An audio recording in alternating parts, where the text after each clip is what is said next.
Bonjour à tous. 4 gros mensonges déjà au moins du gouvernement sur le pass sanitaire. J'ai mené l'enquête de manière très fouillée, je vais vous donner toutes les sources dans cette vidéo. 4 déjà. Pass sanitaire qui doit être définitivement voté par l'Assemblée nationale ce 25 mai, puis par le Sénat le 27 mai et entrer en vigueur le 9 juin. Plus le pass sanitaire européen qui doit entrer en vigueur le 1er juillet prochain. On va y revenir. 4 gros mensonges. Alors on me dit comment on fait ? On ne peut pas évidemment compter sur le gouvernement, il soutient cela et il ment. Je vais vous le démontrer. On ne peut pas compter sur l'opposition, on l'a vu dans les travées de l'Assemblée nationale et du Sénat, complètement absente, couchée, complice. Bon, opposition contrôlée. On ne peut compter que sur nous-mêmes, mais je vais vous dire, on a une force incroyable, on est les consommateurs, on est les clients. 9 juin, entrée en application, la seule stratégie, le boycott. Et tout le monde est en train de l'organiser. Nous-mêmes aux patriotes, mais tout le monde. Alors je vous remets le lien vers la très grande opération nationale, boycottons les établissements, les événements, qui utiliseront le pass sanitaire à partir du 9 juin pour les forcer eux-mêmes à se retourner contre le gouvernement et contre le pass sanitaire. Le lien vers cette grande opération nationale qu'il faut soutenir, signer, relayer, mettre sur vos réseaux sociaux partout se trouve en lien sous la vidéo en description. C'est extrêmement important d'y participer. Et je vous attends dans le combat parce qu'on va porter cette grande opération de boycott. On va l'organiser, il nous reste plusieurs semaines jusqu'au 9 juin. On va l'organiser en coordination avec d'autres structures.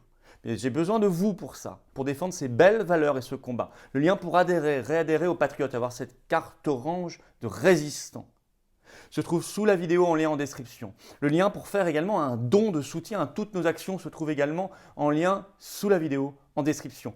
Adhésion, réadhésion, don, tout cela est défiscalisé aux 2/3 pour vous, renseignez-vous.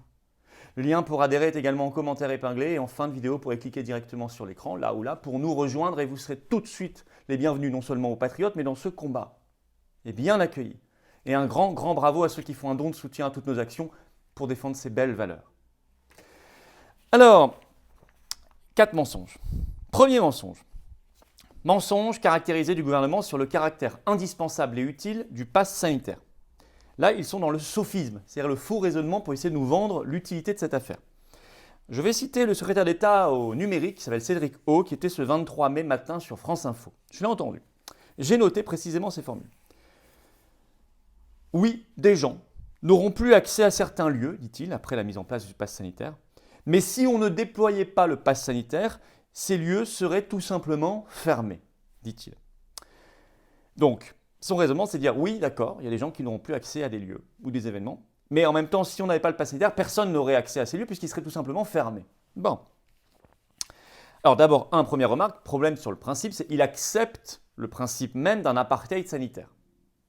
Et ça, c'est déjà la chose la plus grave. Deuxièmement, mensonge sur le caractère utile et indispensable du pass sanitaire, mensonge sur cette phrase.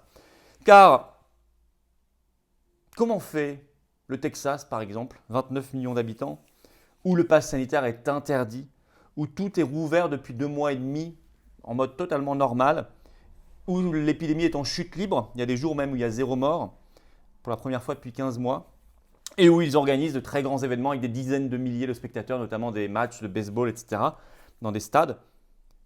Comment font les 22 États des États-Unis où le pass sanitaire est totalement interdit, voire il est passible d'amende si on met en place un pass sanitaire? Donc là, il est pris en flagrant délit de mensonge, par l'exemple concret, empirique, réel, dans la vraie vie. Premier mensonge. Deuxième mensonge.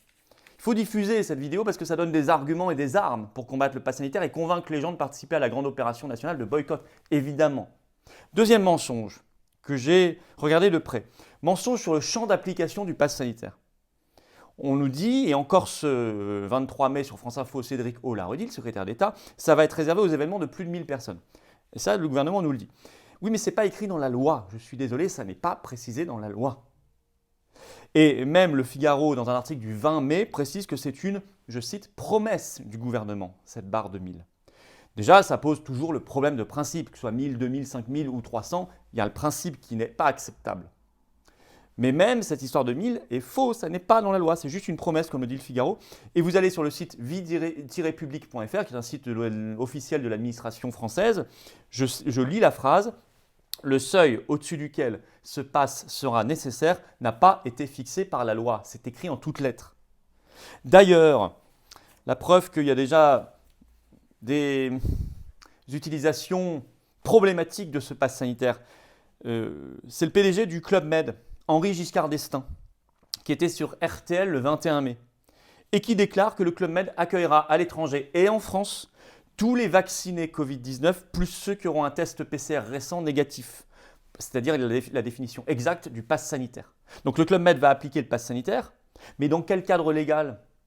Le Club Med, ce n'est pas des rassemblements de plus de 1000 personnes. Alors, Henri Giscard d'Estaing, il précise sur RTL, je cite, « Le pass sanitaire, c'est une mesure pratique, utile, quelque chose qui va dans le bon sens. » Oui, mais d'accord, mais si le gouvernement nous dit que c'est plus de 1000, par exemple là, comment ça se fait que ça s'applique? C'est parce que dans la loi, ça n'est pas précisé. Deuxième mensonge. Troisième mensonge. Mensonge sur la durée de validité du pass sanitaire. On nous dit que ce sera temporaire, ça va disparaître avec la fin de la loi sur l'état d'urgence sanitaire qui doit donc normalement durer jusqu'au 30 septembre 2021. Donc ça durerait en gros 3-4 mois. Voilà. D'accord, bon déjà cette loi, je vous signale que ce n'est pas la première et que le 30 septembre ou 1er octobre, s'il y a la 4e, 5e vague, ils peuvent très bien nous dire « Ah bah on va refaire une loi pour 1 an ou pour 6 mois. » Bon, donc tout ça déjà est précaire. Mais en plus, ça n'est pas vrai. Ça n'est pas vrai la preuve parce que j'ai découvert ceci. C'est que le 20 mai, l'Union européenne a validé le pass sanitaire européen qui s'appelle le certificat sanitaire européen. D'accord. Validation dans un accord, une conclusion, une négociation entre les États membres, donc dont la France, et le Parlement européen. Et il entre en application le 1er juillet prochain. Alors d'ici là, il doit encore être approuvé, mais c'est juste une formalité, par le Parlement européen le 10 juin prochain. Très bien.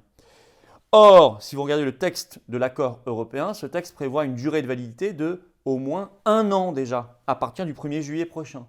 Donc ça nous ramène au 1er juillet 2022. On est déjà beaucoup plus loin que le 30 septembre 2021. Donc là aussi, mensonge troisième du gouvernement sur la durée de validité de ce pass sanitaire. Et moi, je vais vous dire le fond de ma pensée. Je pense que si on accepte ce principe, on met en place des infrastructures numériques, etc. Il y a beaucoup d'entreprises qui vont se faire beaucoup d'argent là-dessus. Et ce sera très pratique pour le gouvernement pour contrôler sa population. Et en fait, ce sera pour toujours si on ne se bat pas. Quatrième mensonge, la sécurité des données personnelles. Les données personnelles, notamment médicales, évidemment. C'est quand même problématique. Alors le gouvernement nous dit, vous ne vous inquiétez pas, ce sera totalement anonymisé, les données seront parfaitement sécurisées, vos infos personnelles médicales et sur votre vaccination ne vont pas circuler sur Internet, par exemple. Très bien.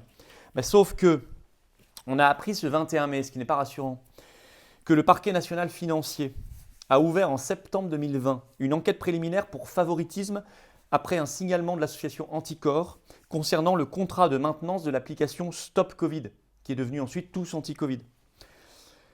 Selon l'association Anticorps, il aurait fallu pour ce contrat un marché public qui n'a pas eu lieu.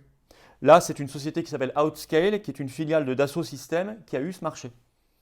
Et selon l'avocat d'Anticorps, qui s'appelle Maître Souffron, je cite, « Ce sont des questions importantes qui sont posées sur un sujet qui touche chacun des Français au moment de la mise en place du pass sanitaire, dit-il. » Il a raison. Ça n'augure rien de bon, cette affaire. On voit bien que c'est une grosse boîte noire, avec peut-être même, il y a déjà une enquête judiciaire du parquet national financier. Donc, quatrième mensonge, quand on nous dit tout est sécurisé, vous inquiétez pas. La preuve, il y a déjà un problème avec l'ancienne application qui n'était même pas encore le pass sanitaire, mais qui va être utilisé pour mettre en place le pass sanitaire. 4 gros mensonges déjà. On va sûrement en découvrir d'autres, évidemment, avec le temps. Ça mérite qu'on se mobilise, qu'on participe à l'opération nationale de boycott. Le lien pour y participer, être recontacté, c'est important de signer pour être recontacté, participer et puis faire connaître partout, partager autour de vous, se trouve sous la vidéo en lien en description. Et je vous attends aux patriotes pour qu'on se batte ensemble, pas rester en son coin, à désespérer, à dire je ne fais pas de politique, c'est pas faire de la politique, ça c'est se battre pour des valeurs, l'avenir, les générations qui viennent, son pays, sa liberté, sa dignité, son humanité, la France. Le lien pour adhérer, réadhérer aux patriotes, ou faire un don de soutien à toutes nos actions et tout ceci est largement défiscalisé pour vous, se trouve en lien sous la vidéo en description. Le lien pour adhérer est également en commentaire épinglé et ici en cliquant directement sur l'écran, eh bien, vous pourrez nous rejoindre et vous serez dans le combat avec nous pour la résistance, la liberté et toutes ces valeurs. Bienvenue d'avance aux patriotes, grand bravo de gratitude à ceux qui font un don de soutien à toutes nos actions. Et vive la France!